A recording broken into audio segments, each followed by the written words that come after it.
Okay, so the question that has been put forth to me is, how do you develop collective identity and solidarity in a social movement? And that's a really good question. It's a really important question. Scholars have recognized that solidarity doesn't happen automatically. It's instead of it sort of pre-existing to a movement, it's actually something that is created in the context of collective action. And if you think about it, if you've had this experience when you joined an activist group, maybe you've gone to a group meeting and you get there and maybe you're going with a friend or something, but maybe you don't know other people in the room.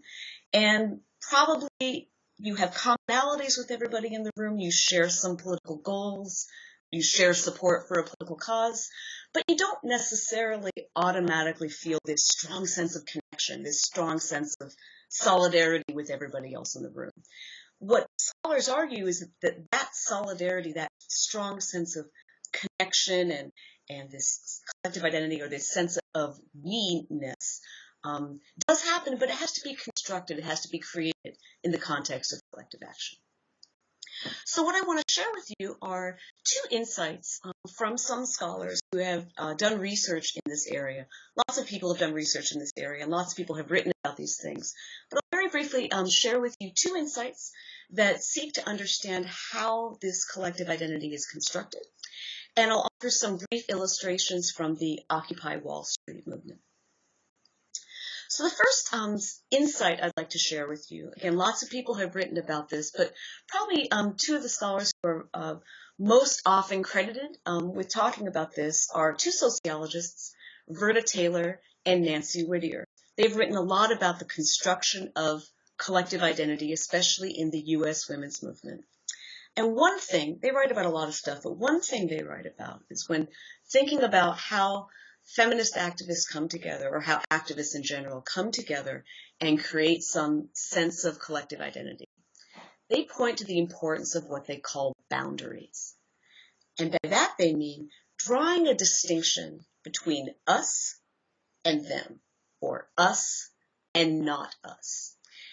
If you think about it, a lot of activists come together in opposition to something. Maybe they are drawing boundaries, drawing distinctions between themselves and some opponents, some people who are staging a counter movement against them.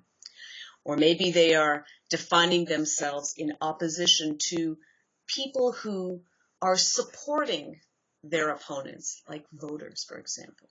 Or maybe it's not even necessarily about two groups of people, an us and a them. It might be about us, who we are, and what is not us, or what we are opposing, like maybe a broader economic structure or a broader set of cultural ideas as opposed to individuals.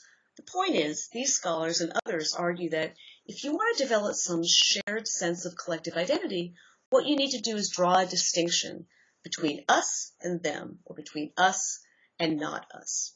And to take a brief illustration from the Occupy Wall Street movement, if you know about that movement, I'm sure many of you do, one common phrase that movement developed to talk about themselves and their goals is to say, we are the 99%. And that 99%, that's a really, really big group. That's meant to be 99% of the whole population. But note that it's not 100%. There was some 1% that was not part of the 99%. And the idea, I think this illustrates, is that this broad group of activists and people that they felt some connection to were distinct from this very small segment of the population that has the control, or has a lot of control, of the wealth and the power in society. Speaking of Occupy, that illustrates another point that I would like to share with you.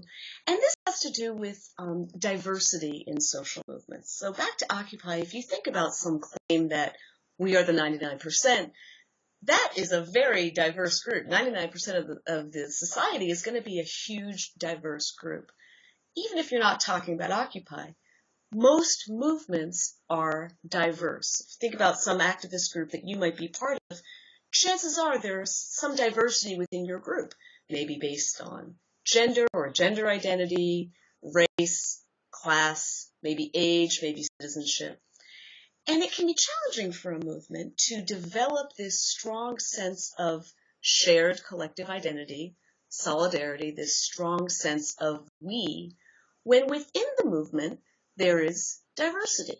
People can disagree. People can have some strongly felt differences even within their movement. So it's a challenge to keep everybody feeling connected, but at the same time recognizing that there are important differences between people and differences should be recognized and celebrated. Right?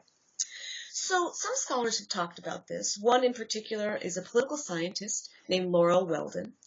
She's talked about the importance of developing what she calls norms of inclusion in your movement. If your movement is diverse, you need to have some explicit norms, maybe ways of doing things, maybe ways of reaching decisions that will recognize difference, that will expressly attempt to make everybody feel included, whatever different perspectives they might have or different groups and locations they might occupy in society. And to take the Occupy Wall Street movement example again, if you know about this movement, you know that in lots of the camps in New York and in various other cities where Occupy camps were set up, there was lots of different stuff that the activists had to do. They had to make decisions about food storage, trash removal. They were also communicating with the media and writing blogs and doing all this kind of stuff. So lots of work was being done, and there were small work groups devoted to each of these different topics.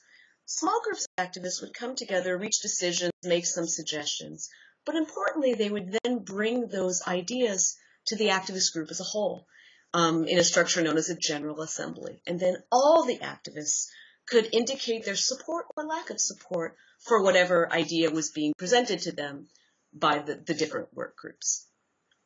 And that's a norm of inclusion. I'm not saying it worked perfectly. I'm not saying that all the Occupy activists always felt that their voices were always being heard, but at least it was an explicit attempt to say, we are going to try to be as inclusive as possible and hear from all voices in our diverse movement.